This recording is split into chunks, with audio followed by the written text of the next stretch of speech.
शहाजी दादा अखंड मुखात नाम रोज रोज रोज प्रतीक्षा घालायच्या, त्या आश्वासनाची पूजा करायच्या जो सिद्धेश्वराच्या समोर आहे. रोज पूजा करायची आणि मग मुखात गीतेचं पठण, रोज 700 श्लोकाची गीता पठण करायची. 1-2 दिवस नाही, 12 वर्ष असं अखंड रुक्मिणी साहेबांचं चालू होतं. अखंड आपल्या नखाकडे पाहत राहणं शिवानी आणि अखंड फिरत राहणं, मुखात अखंड नामस्मरण. तर वाढत होता, नाम जप वाढत होता. 12 वर्ष रोज ज्ञानेश्वरीचं पारायण, रोज गीतेचं पारायण. काय तप असेल विचार करा. एक भक्त राहायचं आणि एक वेणी, अंगावर पांढरं वस्त्र, कोणतेही अलंकार, फक्त सुवासनीचे सोडून नाही. 12 वर्ष हे चालू होतं. रामानंद स्वामीला वाटलं की आता आपण तीर्थयात्रेला जाऊया. आणि रामानंद स्वामी नाही तर रुक्मिणी आई साहेबांच्या भक्तीलाच रामानंद स्वामीला आळंदीकडे खेचून आणलं आणि आळंदीत आवाज घुमू लागला, अलख निरंजन. आवाज घुमू लागला. एक योगी, एक संन्यासी हा आळंदीच्या इंद्रायणीच्या पात्रात स्नान करायचे. असे योगी आळंदीत आले. त्यांची नजर या पतिव्रतेकडे गेली. तुकोबारायांचं प्रमाण आहे, मला समोर बसा. तुकोबारायांचं प्रमाण आहे. तुका म्हणे पतिव्रता तिची देवावरील सत्ता, पतिव्रतेची सत्ता देवावर चालत असते. देवाला सुद्धा बदलावं लागतं पतिव्रतेसाठी. रामानंद स्वामीला काशीहून आळंदीला आणण्यासाठी देवाला महत् प्रयत्नाने कष्ट करावे लागले. आणि मग एके दिवशी रामानंद स्वामी आळंदीत आले.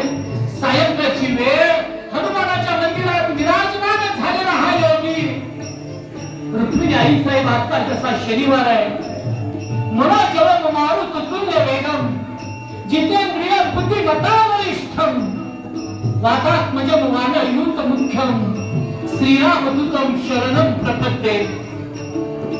आणि त्या सुवासिनीनं पाहिलं की कोणी योगी दिसतात. त्या योगाला नमस्कार करावा, त्याचे आशीर्वाद घ्यावे म्हणून योगाच्या चरणांचं दर्शन घेतलं. तसं योगाच्या मुखातून शब्द बाहेर पडले. ते शब्द नव्हते, तो आशीर्वाद होता. पुत्रवती भव. स्वामीजी योगाने आपले डोळे उघडले. काय म्हणालीस बाळ? मुली काय म्हणालीस? स्वामीजी तुम्ही आशीर्वाद दिलात. हो स्वामीजी, तुम्ही का आशीर्वाद दिलात मला? काय झालं बाळ? मी एक योगी आहे, मी एक साधक आहे. अगं तुझ्या गळ्यात तरी मंगळसूत्र दिसतं, कपाळाला कुंकू दिसतं, पायात पैंजण दिसतं आणि जोडल्या दिसतात चरणाच्या पायात. सगळी लक्षणं एका सुवासिनीची आहेत. आणि अंगावर तरी पांढरं शुभ्र वस्त्र, ते मात्र वैराग्याचं प्रतीक आहे. असं कसं? स्वामीजी आशीर्वाद दिला खरं, पण तो या जन्मात पूर्ण होईल असं वाटत नाही स्वामीजी. काय झालं बाळ? अशी कातरलेल्या स्वरात का बोलतेस? नाही स्वामीजी, माझे मालक मला सोडून संन्यास घ्यायला निघून गेले. ते पुन्हा न येणाऱ्या परतीच्या वाटेवर निघून गेले. आम्हाला माहित नाही ते काशीच्या रामानंद स्वामीच्या ठिकाणी जाऊन त्यांनी दीक्षा घेतलेली आहे आणि ते संन्यासी झालेले आहेत. काय म्हणालीस पुन्हा सांग? कुठं घेतली दीक्षा? अहो काशीला कुणी रामानंद स्वामी म्हणून बडे ग्रस्त आहेत, योगी आहेत, साधक आहेत, सिद्ध पुरुष आहेत. त्यांच्याकडून त्यांनी दीक्षा घेतली आणि अखंड संन्यास व्रत त्यांनी स्वीकारलेला आहे. बाळ, तुझ्या पतीची काही खूण सांगशील? सांगेल ना. माझ्या मालकांच्या उजव्या खांद्यावर दंडावर बिल्वदळाचं चिन्ह आहे. ते बेलपत्राच्या पाना एवढं आहे, ते जन्मजात आहे. शरीर तेज पुंज आहे, नाक बाकदार असून डोळे सूर्यासारखे तेजस्वी आहे. शरीर यष्टी तेजस्वी आहे, रोग रोग पुलकित आहे. रामानंद स्वामींनी डोळे मिटले तसा रामानंद स्वामीच्या डोळ्यापुढे चैतन्य उभा राहिला आणि रामानंद स्वामींना कळून चुकलं, मी ज्या साध्वीला आशीर्वाद दिले तो दुसरा कुणी नसून मीच संन्यास दिलेला चैतन्य आहे.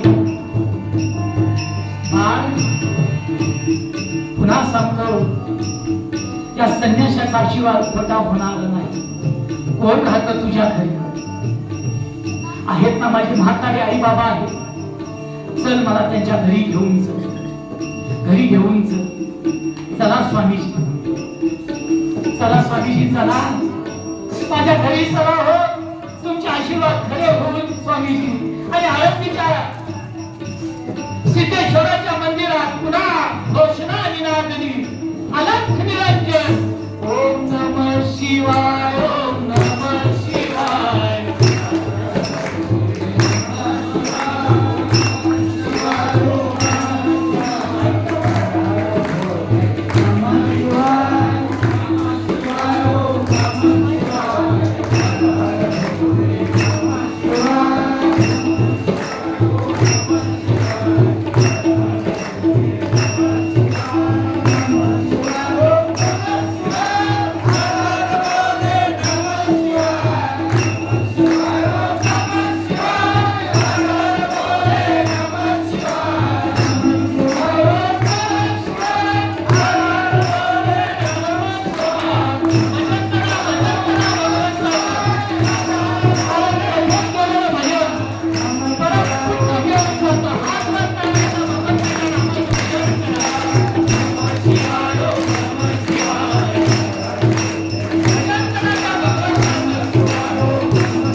आई वडील म्हातारे झालेले. आई कोण गाव? आई पाहिलं का?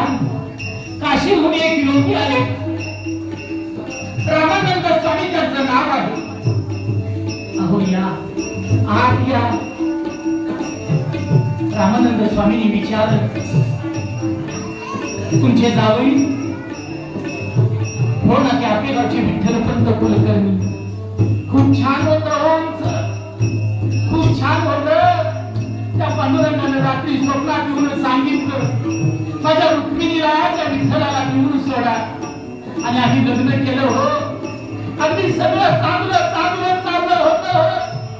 पण एके दिवशी माझे जावई निघाले आणि संन्यास घेतला हो, संन्यास घेतला. माझी मुलगी रोज वाट पाहते आहे, रोज सोमाच्या पिंपळाला प्रदक्षिणा मारते आहे. जयाची एकवारी सोन्याचा पिंपळ अंगी ऐसे कळ रेडा बोले, त्या पिंपळाला सोन्याच्या प्रदक्षिणा मारते आहे. त्या सोन्याच्या पिंपळाला प्रदक्षिणा मारते आहे. अलख निरंजन, तुमच्या मुलगीची तपश्चर्या वाया नाही जाणार.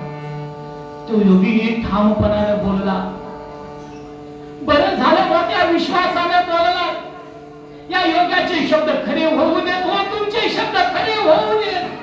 माझ्या मुलगीची कूस उजू दे हो, उजू दे. ज्या विठ्ठलाने स्वप्नात येऊन सांगितलं ना, साक्षात देव अवताराला येणार आहे, तुमच्या तोंडात साखर पड आणि तुमचे शब्द खरे होऊ दे. या संन्याशाचा शब्द खोटा होणार नाही. संन्याशाने बोललेला शब्द खोटा होणार नाही. हिच्या पोटी साक्षात शिवजी, साक्षात विष्णू, साक्षात ब्रह्मदेव आणि आदिशक्ती मुक्ताई जन्म घेतील. या संन्याशाचे आशीर्वाद आहेत. आणि रामानंद स्वामी तडक निघाले. अलख निरंजन निघाले ते तीर्थयात्रामध्येच थांबून काशीला. वर्षभराचा काळ लोटला. रोज रुक्मिणी तुळशी वृंदावनाजवळ दिवा लावायची. रोज वाट पाहायची. आज विठ्ठलपंत येतील, उद्या येतील. रोज रोज रोज वाट पाहायची. उमाबाई म्हणायला लागल्या, कुठला तो मेला आला संन्याशी. म्हणाला शब्द खरे होतील, पण कशाचं खरं आणि कशाचं खोट. एवढे वर्ष अनेकांनी आशीर्वाद दिले हो, पण कुणाचंही खरं नाही झालं. सिंधुबा पंत म्हणाल्या, हो होईल ना, होईल ना. त्या संन्याशाला एवढी खात्री दिली, नक्की होईल, नक्की होईल. एके दिवशी दिवाळीचा दिवस, पहाटेची वेळ आहे. दिवे पंत्या लावलेल्या आहेत. अंगणात सडा टाकलेला आहे, रांगोळी काढलेली आहे. आणि त्या पंक्ती तेवत असताना, प्रज्वलित करत असताना एक सावली रुक्मिणीच्या समोर उभी राहिली. कोण कोण आहे? कोण आहात आपण?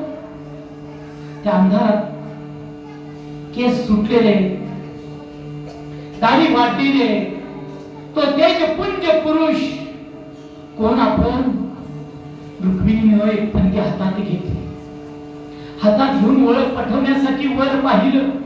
त्या पंथीने ओळख करून दिली. डोळ्याची नजर झाली. कोण आपण? आपण आला. हे आई, अगं बघ ना आपल्या दारात कोण आला. आई तशा म्हाताऱ्या निर्मळ उमाबाई आतून आल्या. काय ग, तुला भास झाला का? कोण आलं बघ ना. हे आले हे. हा तशा बाहेर आल्या उमाबाई. अहो ऐकलं का? जावई आले, जावई. सतत कापले आवाजात बोलणाऱ्या उमाबाई आज स्पष्ट बोलत होत्या. तसे शिदोबा पंत, कोण जावई आले. अरे वा, किती छान झालं. नाहीतरी शिदोबा पंतांच्या गेली 12 वर्ष दिवाळी अंधारातच होती.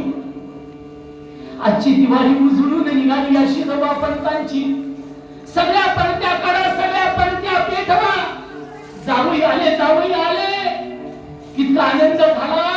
सगळं घर आनंदात डुंबून गेलं. आणि सगळा आनंद आनंद आनंद त्या कुटुंबात आला. कारण विठ्ठलपंत गुरुच्या आज्ञेनं पुन्हा प्रपंचात आलेले होते. या ठिकाणी आज आपण पहिल्या दिवसाची सांगता करत आहोत. ही कथा ऐकताना एक लक्षात घ्या, मागं पुढं कोण येतं, आधीमध्ये कोण येतं. हे आपल्या उद्धारासाठी, हे आम्ही आमच्या स्वार्थासाठी नाही ठेवलं, आमच्या प्रसिद्धीसाठी नाही ठेवलं. कारण आम्हाला या प्रसिद्धीची गरजच नाही ठेवलं. ही सगळी मंडळी गेले महिनाभर झालं आम्ही कष्ट करतो आहोत. या कथेसाठी कष्ट करतो आहोत. कष्ट करत असताना इतका आनंद होत होता. आम्ही त्याला कष्ट नाही समजत. पांडुरंगानं ती करून घेतलेली सेवाच आहे. किती ओढ लागते सांगू. अखंड त्या माऊलींचं चिंतन, माऊलींचं चिंतन, माऊलींचं चिंतन. त्यांना जे अभंग दिलेत ना, यांच्या डोक्यात तेच त्या कथेच्या अभंगाचं चिंतन सतत. हा माऊलींचा कृपा आशीर्वाद आहे. आमचे तानाजी दादा रात्री 2-2:30 वाजता जागे झाले ना, झोपच लागत नाही.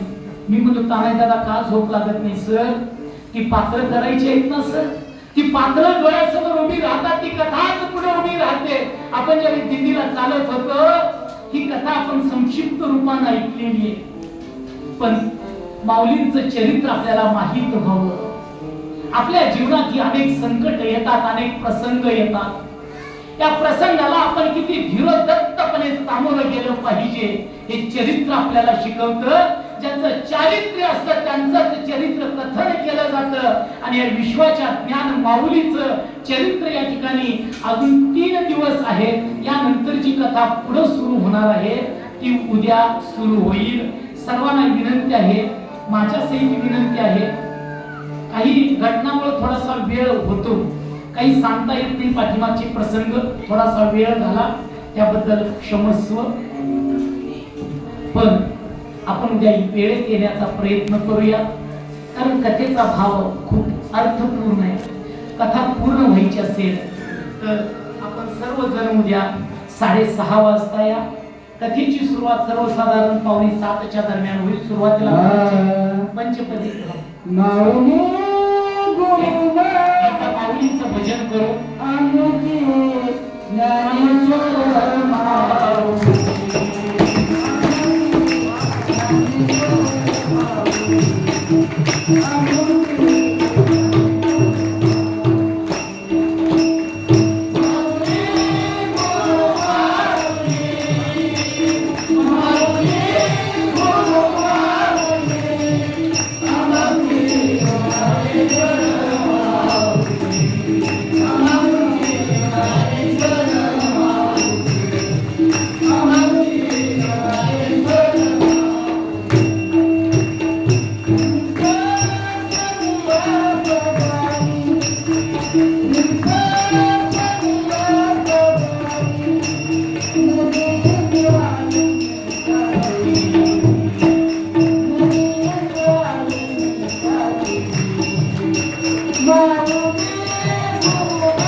त्याला तुम्ही माऊली सोडून बोलवणार नाही. एवढे उपकार ज्ञानेश्वर माऊली सुशांत महाराज जगामध्ये केले.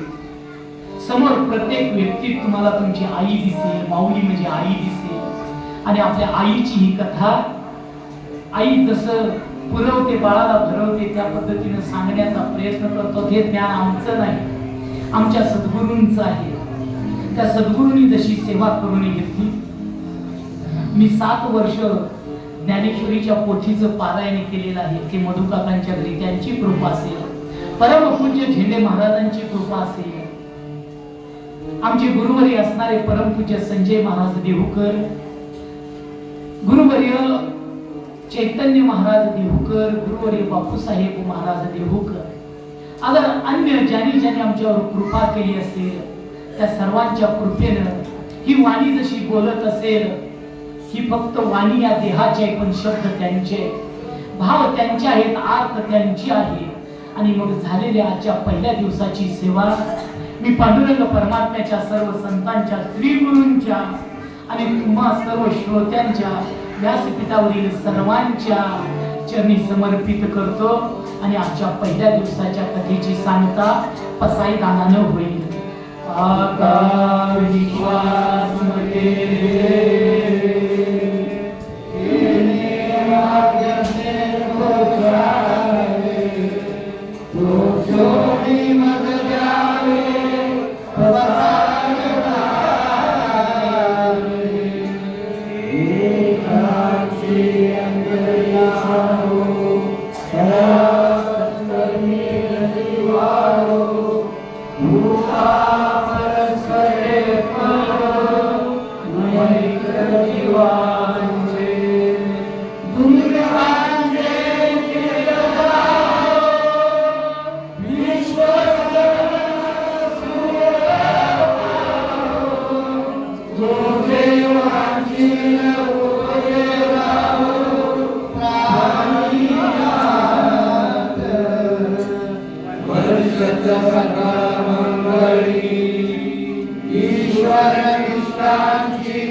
आजची सेवा समर्पित करतो.